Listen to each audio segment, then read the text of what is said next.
everybody, this is Sparks Comics here. Wanted to make this video to give you a little introduction to who I am and how I got into collecting comics, what some of my favorite comics are, and just get to have you guys get to know me a little bit better. First up, let me tell you about my comic book origin story.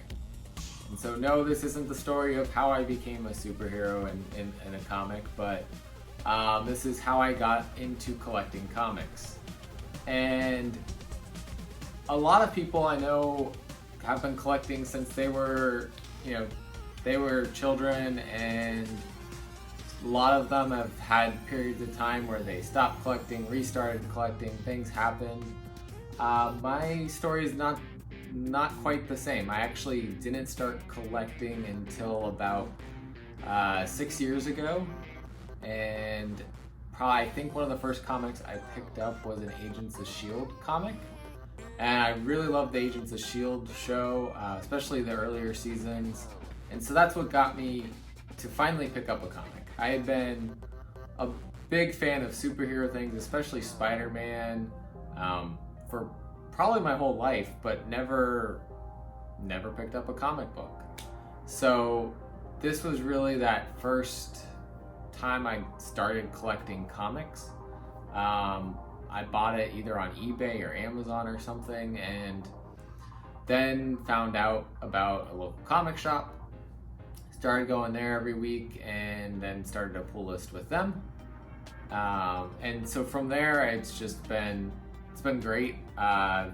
Loved every minute of collecting comics, and I love the stories that I get to read every week. So, something new from the superhero side of things, something new from the non-superhero side of things. And I honestly didn't start getting into those other comics right away. I went with that familiar superhero genre at first, and it took a little while for me to expand what I was reading, but I'm so happy that I've done that, because there's so many great stories outside of the superhero genre.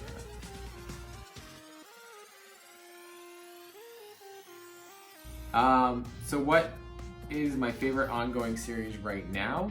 So I have two Marvel series that are on the top for me. Both actually had books come out this week, and so that's Venom, which we got. Venom 28 came out this week with this beautiful Stegman cover, and then Daredevil. I really loved this story for Daredevil as well. So those two are probably my favorite current ongoing series. I do really love the Spider-Man series that's going on right now. I think I love the recent issues way more than I love the entire series, but I think these two outrank that one for me right now, even though Spider-Man's still my favorite character. Non-Marvel that I love, Something is Killing the Children. This is from issue 1. This is the Jenny Frison variant. Really love this book. It's one of those ones that I'm gonna work to eventually collect all the covers, and the story has been so good that that's what gets me to do that for a series. The other ongoing non-Marvel that has been really good and I love is Die, and this is Die #1, the Justine Franny variant cover that was for the 1-year anniversary, I believe. So really cool, signed by Justine and signed by Stephanie Hans as well. So really great series as well. So if you're not reading either of those series, definitely at this point recommend picking up a trade paperback and checking it out. It's a good read.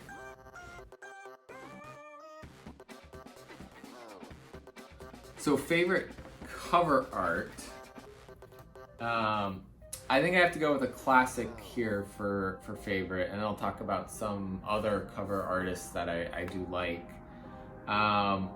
And the reason I'm going with this one is because at the time, this was a pretty unique cover. So, Amazing Spider-Man number 300, this iconic cover that now has been way overdone. But I think the reason it gets overdone in all the homages is because it is such a good cover. And given that it's also the first full appearance of Venom, I think that adds just a little bit more to this cover for me. Now, there's one other cover that I have that I pulled to show for this, and that's this recent pickup that I have, Silver Surfer Black number 5, the 1 in 200 variant. I just love how creepy Null looks in the reflection, and Silver Surfer just kind of like chilling there with holding his board. Really love that. And I mean, other cover artists right now that I love, Stegman has been doing great covers for Venom, and so I'm real big on his art. Mark Bagley, I love his cover art.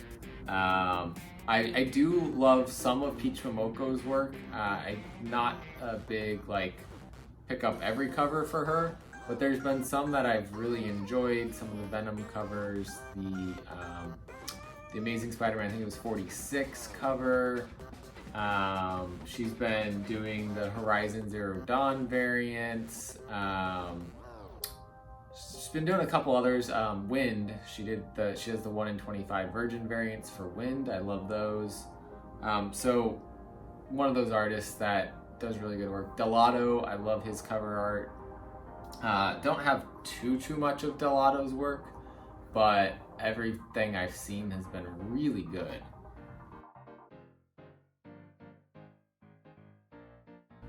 Okay, so moving on, my favorite signed comic is this one from Greg Horn. This is Venom 25, which we know is the first cameo appearance of Virus and Codex.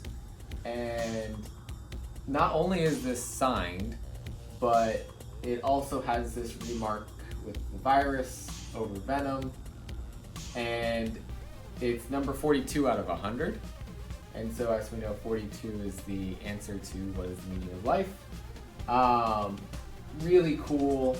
I don't really have a lot of signed comics either, so this kind of, by default, almost makes it. I only have a couple, so selection of those is fewer, but really love this. I think even if I had several more signed comics, this would still be my favorite. So yeah, that one, I love it.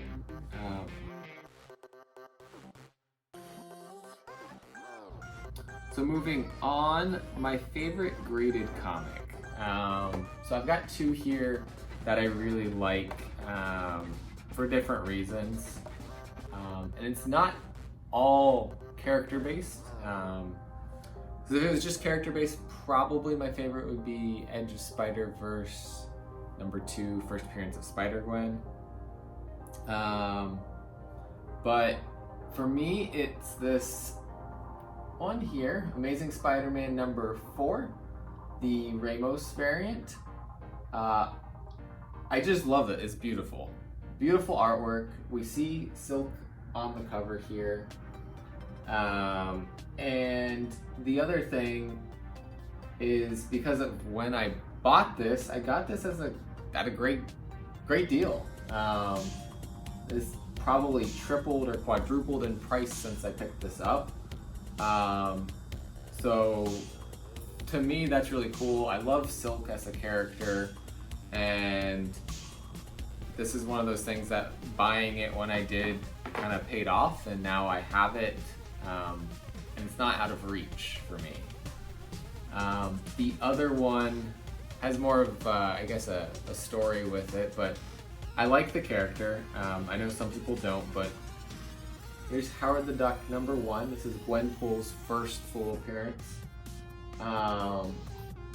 And so this is the Ron Lim variant, and really cool cover. I think that, hashtag Fail Hydra was really cool and fits Gwen's personality so well.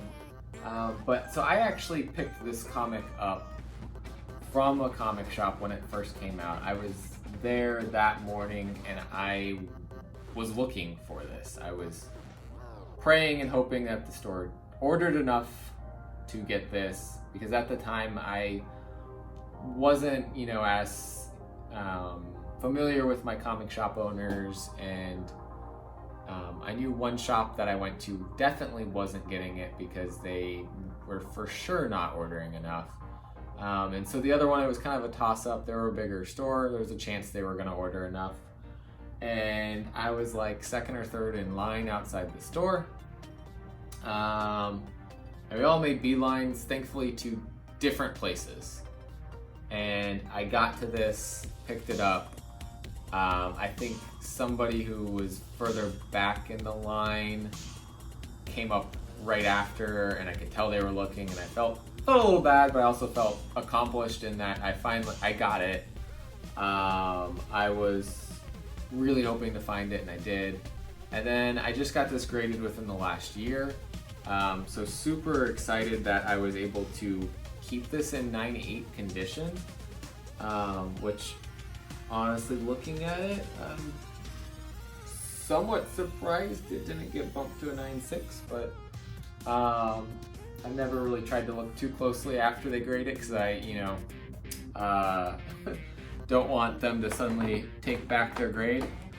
But it's like a black cover where it's hard, but dark gray, so you're gonna see any bumps and indents and that kind of thing. And I did have it pressed, but that still, it makes me happy that I was able to get it, keep it safe for all that time.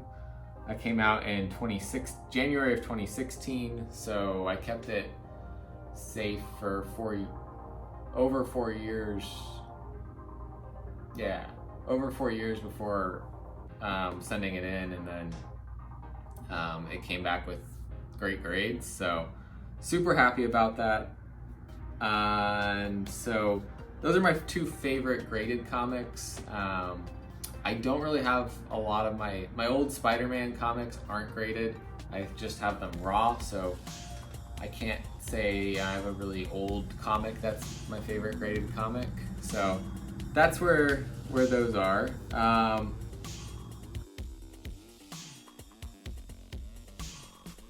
So one other thing that I wanted to answer was, what else do I collect? As you can tell, I have a lot of Funko Pops, so I do collect those. Mainly though, the only ones that I'm picking up new are the Spider-Man ones, or anything related to Spider-Man. Trying to cut back on the others and downsize the other parts of that collection. So more focused on picking up comics now than picking up the Funkos. When I was younger, I did collect a lot of cards. I have a ton of sports cards from when I was younger. They're still sitting back at my house where I grew up, mainly because they're from the 90s, so they're not likely going to be worth anything. There might be a couple hidden things in there, and I just haven't had the time to go through them. But I also did collect Pokemon cards, and I do have a binder of those still. And so that's something that I want to be able to go back and recollect those from my own collection, and see about selling those off eventually, and maybe even getting them graded through CGC now. So that's what I wanted to talk to you guys about. That's a little bit about me and my comic history, some things that I love in my collection. I've been a collector my whole life of, different things, so that's where my collection journey is. Thank you guys for watching, and as always, collect what you love.